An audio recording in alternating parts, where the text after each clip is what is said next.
Your props? Yep.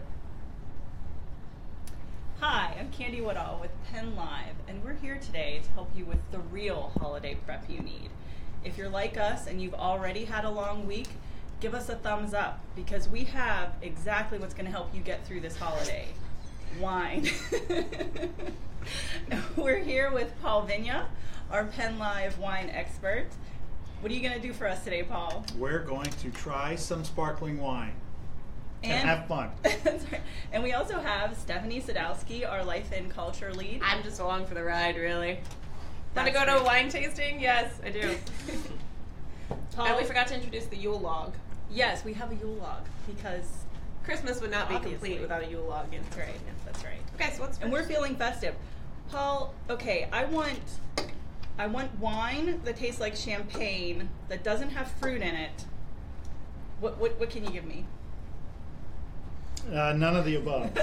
But I can give you, the nice thing about sparkling now is it used to be that most champagne / sparkling was made out of Pinot Noir or Chardonnay grapes, and I think, as will be evidenced by all the wines we will look at today, some of which we'll sample, the wineries, particularly across Pennsylvania and across the East, are using a variety of grapes. So this first one, and by the way, some of these wines are courtesy of Pennsylvania Wine Association, so I have one of their openers, and we'll get one of their wines. This one from Vinecrest, which is in the Lehigh Valley. Oh, yes. All right, we'll do some pouring. Paul, while you're pouring, what kind of wine should we get to go with the Christmas ham? What would you recommend? Well, actually, we have most sparklings will go with a variety of foods. I mean, my preference would be like, whoa, you're getting the lower one. I mean, my preference would be a sparkling rosé, of which we have in the bag, but this certainly would pair with a lot of food. This is a Vidal Blanc. What the winery calls a great balance of acid and fruit. It's a semi-sweet, so sometimes you think of champagne and sparkling as really, oops, oh, you want this out of the, oh, sorry, Chris. Sometimes you think of sparkling as being extra dry, of which many of them are, but this one is a semi-sweet. You taking my bottle or my prop? So we can try this. Vinecrest, as I said, is in the, oh, cheers. Cheers. There we go. Vinecrest makes a sparkling Chardonnay, a sparkling Chambourcin, a sparkling Traminette, and now offers the sparkling Vidal, 100% estate grown, which means all the grapes come from the Which vineyard. one is People want to this? know, is it good? What do you think? I think it's good, but which one is it? Is this the This is the sparkling Vidal Blanc. Vidal? Right. So this is one of their newer products. Little bit of sweetness. I like the sweet. I like Yes, sweeter that's wine. why we opened it. Yeah, We thank opened it you. just for you. Well, aren't you supposed to go in a certain order with tasting, from dry to sweet, or Well, to not ruin your palate? I've heard this lore. yes. You don't think it matters? Well, not today. Not on Friday when no one else is in the newsroom except for us. It's combines the acidity of the Vidal grape and, of course, bubbles, which you can see. So we like I like this, don't we? bubbles. Yeah. I like bubbles. Yeah. So Vinecrest is Sparkling. one of the state's older wineries, opened in 1989. Actually, it's probably a stone's throw. Even you could probably throw the stone from Vinecrest to Clover Hill. The I'm wineries. an excellent thrower. The wineries are really, you could walk from one to the other. They're both outside Allentown, a part of the Lehigh Valley Wine Trail. And John and Jan Landis opened the place. It's still family owned, and we love their wines, and we certainly like this sparkling Vidal, yes? Mhm. Okay. What do we have next? Are we going to do next already? Okay. Well, what? I have to house this one? What are we going to do with this one? Okay. I'll tell you what, let's... Show us the ones that aren't opened. Okay. And we'll put this right here now. Will that be in the... Out near Where is that from? Out by Erie.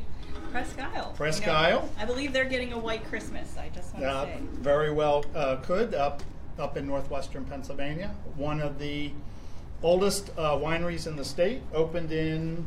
Began operation in '64. Became one of the first 2 Pennsylvania wineries to open since Prohibition. Presque Isle is. They have a lot of winemaking supplies in addition to the wines that they make.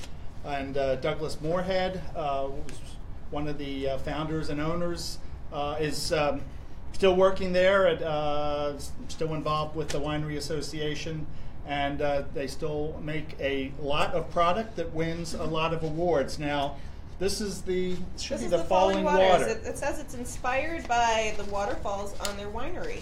So the Falling Water is before you go, I want to just talk to the viewers a second. Okay. Anyone watching, tell us where you're watching from, and tell us what your favorite winery is. We definitely want to know that. So Falling Waters is a blend of grapes, Traminette, which you're hearing more and more in terms of a grape that's made as a still dry or semi-sweet wine, or as a sparkling wine. Seyval and Muscat is also in this sparkling. It's an effervescent sparkling wine, brimming brightly with fruity expressions. See, So it sounds yeah. sounds like everything I would like except for the dry. Like I like the entire description. See, I like a dry. It goes on to the dry wine. side. So they started making it in 1999, and actually it's currently on sale at $14.99. Actually, I should give you the same. That's the same price as the Vidal Blanc, also $14.99. So, And where will people find these? largely, I mean, particularly with the way distribution has changed, where it used to be you could generally just get the wines at the winery or one of their markets or retail outlets. So many wineries now are distributing throughout the state at different grocery stores. I don't know specifically on a lot of these products that we have today. I would say start with the winery, give them a call, send them an email. I think just practically every Pennsylvania and every regional winery now ships in-state, so you can certainly get this shipped to your house.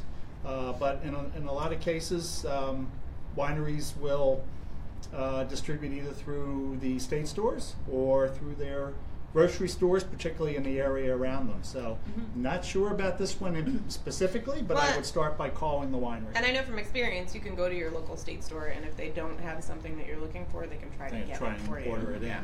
Yeah. But anyway, so that's one.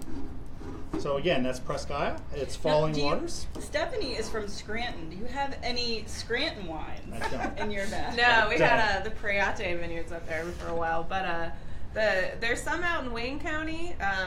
Mostly anybody doing a wine tour will go to the Lehigh Valley, though, to places like Pinecrest and Pinecrest and Clover Hill, and I really hope a wine up Foligno? there has like some coal name. Like I hope there's Full like name. We do beer. There's a lot of craft breweries. There's not a whole lot of wineries up in there. all right. Paul, what so do we have next what do to we have show? next? All right, and we're not even ready to pour another one yet. So I'm let me get one actually from Okay. north of the Lehigh Valley. What are we doing with? I'll You put Putting it that behind me.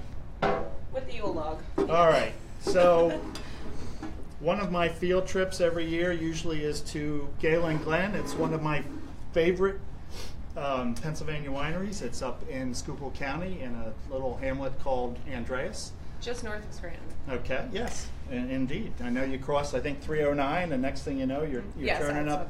what You're turning up the highway. They have won not only national awards but international awards, both for their Gruner Veltliner, which is a grape that is really native to Austria and now is produced more and more in Pennsylvania and elsewhere. What? We have a reader's question? Oh no. We have a reader question from my new favorite person who asked, Okay. what kind of wine goes with Scrapple? I'd say a white. A dry white with Scrapple. I'd It's say, made from I would everything. say, These are my non-official, non-expert guesses, but I would that's what I say, drink with it. I would say no Scrapple goes with wine. No, I would disagree. Oh, okay. Well, Are you what would you Scrapple fan, recommend? Paul? Paul, you're our wine expert. What would you recommend with Scrapple? Now, do you like Scrapple? I love Scrapple. You do? Yeah. I think the big question is ketchup or syrup? Syrup. Syrup. Yeah. Right. If there's There you go. that probably would matter for the wine choice, whether you It put probably syrup would. on it. So, And is it a honestly, breakfast dish or that- like? it's a breakfast dish, and at that hour of the morning, I think we would serve whatever we felt like Maybe a serving with- mimosa. Okay. Yes. there you Mimosas go. and Scrapple. Let's Bloody unpack Mary if this. you're using the ketchup. Let's unpack this for a second. There is a food that you have to ask ketchup or syrup. Like, that's weird. I'm trying to think what else you would. But this is a state that drops a bologna on New Year's and a Eve. pickle. And a pickle. And actually coal. There is a lump of coal that drops and turns into a diamond in Wilkes-Barre, Pennsylvania, I There love you you. go. All right, so Okay. back Oh, to this okay. one. So back to anyway, as I was mentioned at the outset, more and more wineries are trying different grapes, and Gruner Veltliner is one of Galen Glen's signature grapes. As I said, they've won international recognition both for their Gruner Veltliner and their Riesling.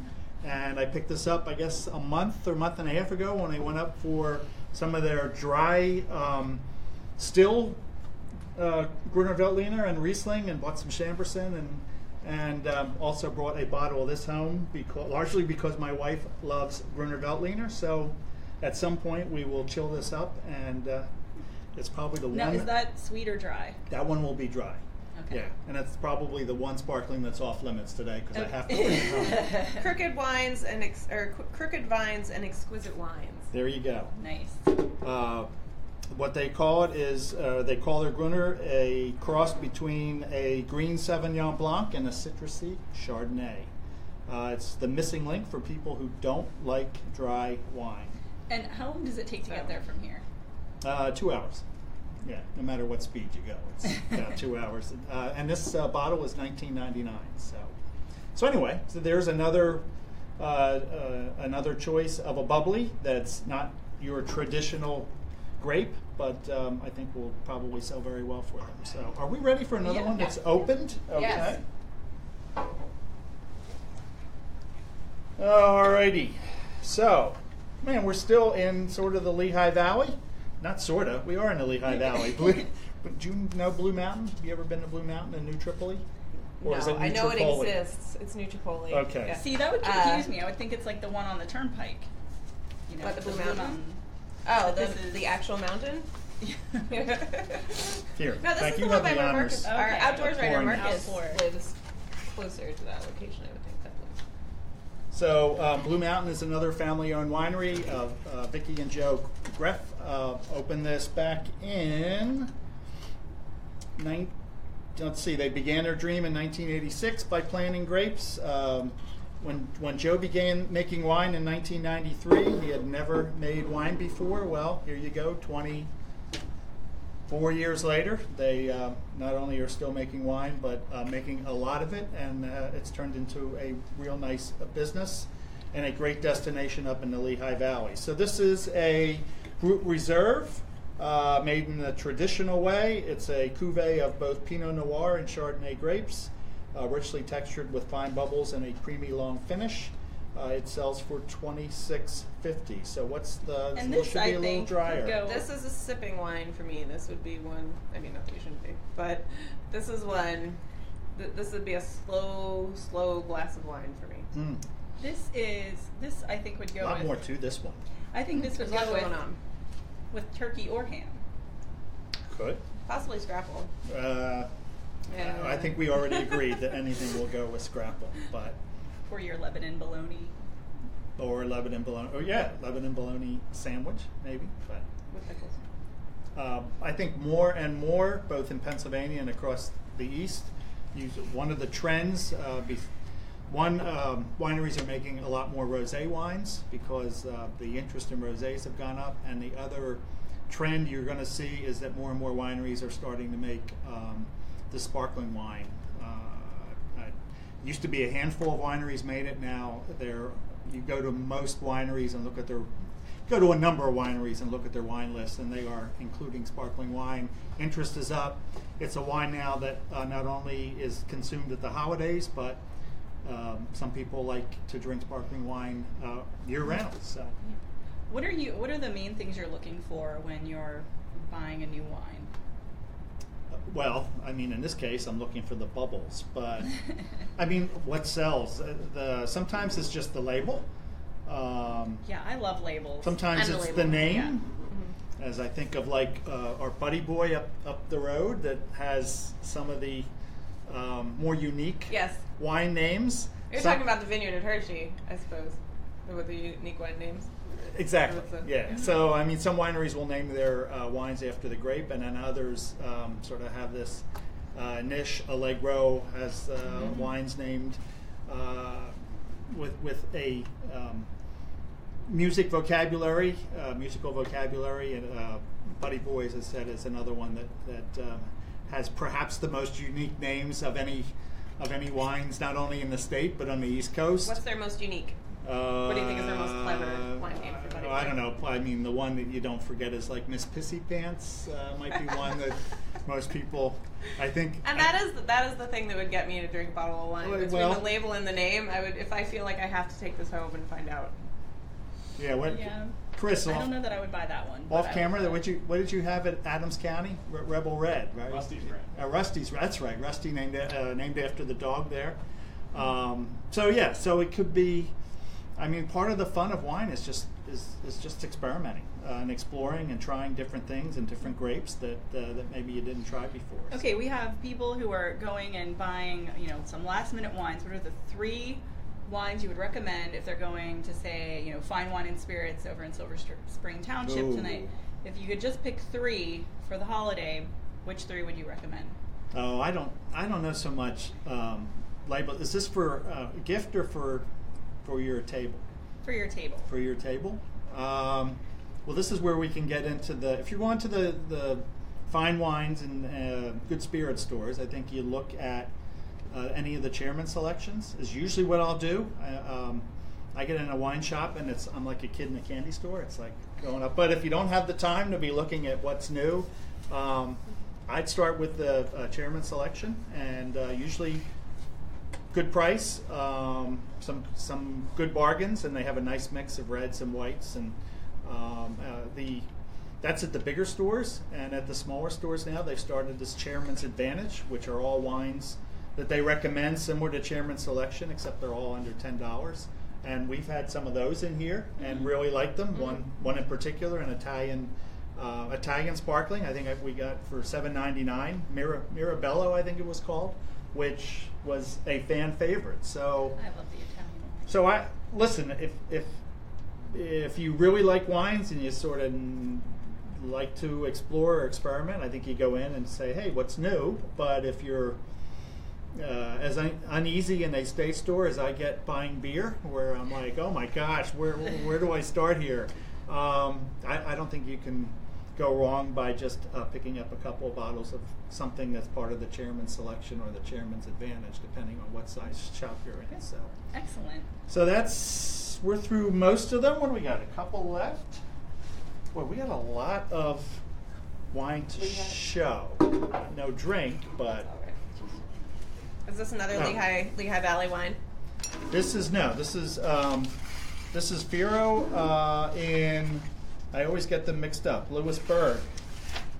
Always get it mixed up with Lewistown. But anyway, up in Union County, Chuck and Deneen Zaleski opened this winery. And this is probably, when you asked what I might have, this is a sparkling rosé. I believe it's made from Pinot Noir grapes, 100%. Bottle fermented, $19.99. So that's something that I still had in my cellar and brought it in to include with our sampling today. And then one non-sparkling, again, that I had around that, for the holidays, for this time of year, it's getting cold. What? No, keep going. Are you all right? Yep. This is a port wine. A number of another number of Pennsylvania wineries sell them. This is Clover Hill, which Another is Lehigh Valley. Another right Lehigh down the Valley. street from Vinecraft, right? Right. Oh, you were listening, or did you know that? I know Okay. anyway, but I was listening. Yeah, I mean, as I said, it's if you're going to destination, you go to Clover Hill or Rhinecrest, and then you just walk. You could practically walk to the other. Just south of 100, I think, between just south of like the Trexler town in Allentown. So Clover Hill, one of the biggest producers, along with Mazza, in the state of Pennsylvania, and they just came out with this product. It's a tawny port. It's a limited release, 100% Chamberson, and it's aged in American oak for more than 2 years. And the price on this is $30 a bottle and $6 a tasting. But as I say, this time of the year, port wine goes very well just for sipping and just for dessert. So that's what I've got in the bag today. Excellent. Thank you, Paul. Okay, you're welcome. Stephanie. You're welcome. Cheers. And Happy holidays. Thank you all And to for all our joining viewers. us, and have a very, very Merry Christmas.